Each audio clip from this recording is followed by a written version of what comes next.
विमल, पोलो, जोबा केसरी, हर पल मनाओ केसरी त्योहार। लोग सर, आप लोगों को भी हेयरिंग के लिए आए हैं? नहीं सर, मैं बीएलओ हूँ और मैं तो आपको रोज टीवी में देखता हूँ। अरे शुक्रिया। न्यूज़ 24 खाना खाता हूँ और देखता हूँ। अरे तो हम लोग तो आपके बीएलओ के पास इसलिए आए हैं। आइए। आइए। तो हम लोग तो इसलिए आए कि बीएलओ सबसे ज्यादा यहाँ काम कर रहे हैं। बहुत सारे बीएलओ मिले, बोले यार हमको वोटर गाली देते हैं, फोन करते हैं। तो और ये इस मैच की वजह से इतना सारा हेयरिंग आप लोगों को सुनना पड़ता है। बहुत ज्यादा परेशानी तो बहुत ज्यादा है। मतलब 2002 में जो इलेक्शन कमीशन जो लोग भूल किए हैं उसका खामियाजा हम लोग को भुगतना पड़ा, बीएलओ को और पब्लिक को भी।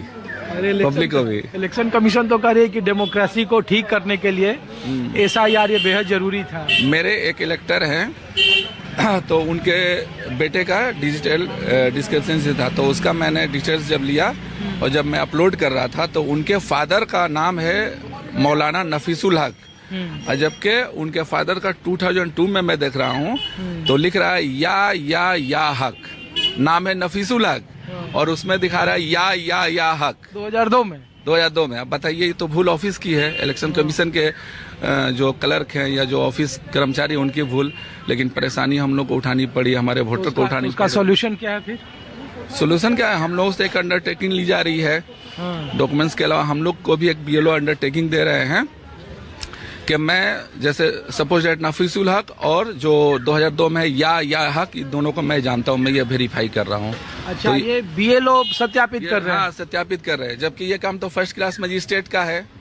लेकिन हम लोग के ऊपर कितना प्रेशर क्रिएट किया जा रहा है कि ये सत्यापन हम लोगों से ली जा रही है। तो आपकी आवाज राज्य सरकार उठा ही रही है कि बहुत सारे बीएलओ फ्रस्ट्रेशन में चले गए, बहुत सारे लोग हॉस्पिटलाइज हो गए, बहुत सारे लोगों ने सुसाइडल अटेम्प्ट किया। शुरू में तो सर 2-3 हफ्ते इतना ज्यादा प्रेशर था कि 24 आवर हम लोग के सर में दर्द रहता था, नींद पूरी नहीं हो पाती थी, ठीक से खाना पीना का टाइम टेबल नहीं था, बहुत ज्यादा प्रेशर था। मेरे में 1313 वोटर था, 1313 वोटर। लास्ट में मैंने बीडीओ ऑफिस में कहा कि हमको असिस्टेंट चाहिए, फिर मुझे असिस्टेंट बीएलओ एक तो दिया गया, एक वॉलंटियर दिया गया, तब थोड़ा सा रिलैक्स मिला, लेकिन अभी भी प्रेशर है। अच्छा, एक बात बताइए, पूरे बंगाल में जो लोग नहीं जानते हैं बंगाल को, और हिंदी तो बिल्कुल लोग नहीं समझते हैं इधर, तो लोगों को लगता है ना कि एक तो 58 लाख पहले चरण में हटा दिया गया।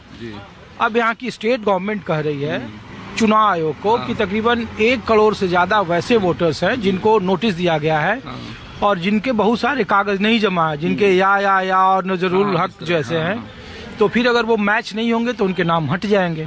हाँ, तो इससे वोटर में तो और कमी आएगी। और हमें ये समझ में नहीं आ रहा है कि बहुत सारे मेरे अपने 1313 वोटरों में ऐसे बहुत सारे हैं जिन्होंने हर साल वोट किया है, असेंबली वाला हो या लोकल चुनाव हो, म्युनिसिपल वाला हो। 2002 में भी उन लोगों ने वोट दिया है, लेकिन उन लोगों का नाम पूरी फैमिली का नहीं है।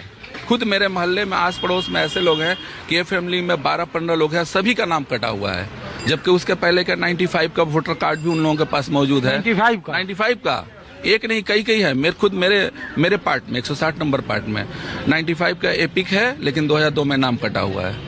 मतलब बहुत अद्भुत, मतलब ये बात है। लेकिन इसका फिर नुकसान तो फिर बंगाल के वोटरों को है ना, कि जो 2024 में वोट किए, जो 2019 में वोट किए और 2021 में वोट किए, तो उनका अब सिर्फ 2002 में नहीं है, तो उनका दिक्कत तो है, तो प्रॉब्लम है। बिल्कुल हाँ, दिक्कत तो है ही है।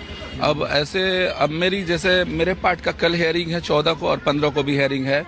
37 लोगों का हेयरिंग है, 37 लोगों का 2 दिनों में, और एक हफ्ते पहले 20 लोगों का हेयरिंग हो चुका है। तो इसमें ऐसे बहुत सारे लोग हैं जो जेन्युइन वोटर हैं, जो पहले वोट दिए हैं लेकिन 2002 में उनका नाम कट चुका है। और बहुत लोग ऐसे भी हैं जो उतना पढ़े लिखे नहीं, जिनके पास डॉक्यूमेंट्स की कमी है, वो लोग काफी परेशान हैं। हमारे एक सर हैं लियाकत सर, वो बता रहे थे, बंगाली वोटर है, बूढ़े थे, उनका हेयरिंग नोटिस देने के लिए बीएलओ गया, वो हेयरिंग नोटिस के टेंशन में दूसरी या तीसरे दिन उनको हार्ट अटैक आ गया। वोटर में इतनी मतलब ये टेंशन भी है।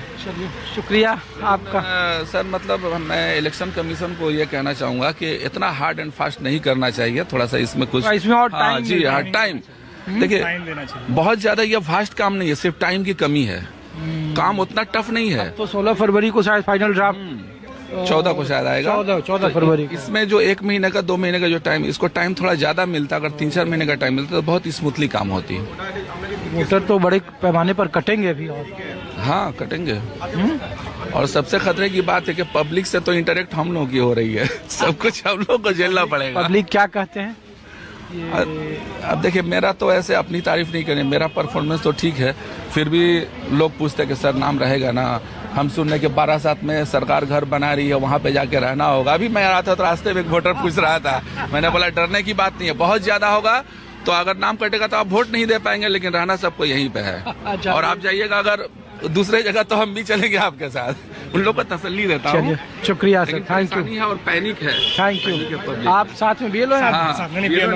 हम भी वोटर अच्छा, वोटर कार्ड में मिस्टेक है इसीलिए आए हैं। अच्छा बताइए, वोटर कार्ड तो बता ही दिया, ये क्या माहौल है इधर चुनाव का? चुनाव का माहौल यही है कि सब अपने में लगे हुए हैं, सब अपने अपने पार्टी का झंडा ढो रहे हैं। अब तो 19 में जब लोकसभा का चुनाव था और 24 में, तो इन इलाकों में कहा गया हुगली में कि टाटा जैसी बड़ी कंपनियां आएंगी। लॉकेट चटर्जी 19 में सांसद बनी थी। तो डेवलपमेंट को लेकर, एम्प्लॉयमेंट को लेकर बीजेपी को इधर बहुत सीटें भी मिली। 18 में से हमको लगता है 6-7 सीटें इधर मिली थी हुगली डिस्ट्रिक्ट में। तो इस बार का क्या है माहौल? इस बार का माहौल मतलब कि एज ए वोटर बताना। एज अ वोटर मतलब कि कुछ समझ में नहीं आ रहा है, सब अपने में लगे हुए हैं और पब्लिक का कोई चिंता नहीं कर रहा है ढंग से, यही बात है। बढ़त में कौन अपर हैंड में, टीएमसी है या बीजेपी? टीएमसी तो काम कर रहा है, ऐसा बात नहीं है, लेकिन बीजेपी आने के बाद देखिए क्या होता है। आप भी वोटर है? हाँ बताइए। एक छोटी सी बात और मैं इम्पोर्टेंट बात बताना चाह रहा हूँ। अभी करीबन 10 रोज पहले मेरे बगल में एक और सादिक भाई हैं, वो भी बीएलओ हैं। तो उनके पार्ट में एक इलेक्टर का मैंने देखा, गुड़िया खातून नाम है इलेक्टर का, और उसके पति का नाम उसमें दे रहा वोटर लिस्ट में। पति का नाम श्री रामपुर रिसड़ा, श्री रामपुर इस जगह का नाम है और बगल वाले शहर का नाम है रिसड़ा। बोले बताइए ये कैसे, मतलब इस टाइप का काम हो रहा है इलेक्शन कमीशन के अंडर में कि पति के नाम की जगह पे श्री रामपुर और रिसड़ा शहर का नाम एंट्री कर दिया गया। इसीलिए तो लोगों ने कहा कि बड़े पैमाने पर जो बोगस वोटर हैं उसकी एक लिस्ट है। देखिए कि राहुल गांधी कई बार प्रेस कॉन्फ्रेंस किए नेशनल लेवल पर, अलग अलग जगहों पे बूथ वो बता रहे थे। यहाँ ममता बनर्जी स्टेट गवर्नमेंट कह रही है कि अगला घेराव जो है वो हम चुनाव आयोग का करेंगे। वो ये भी कह रही है कि बड़े पैमाने पर यहाँ के वोटर काटे जा रहे हैं।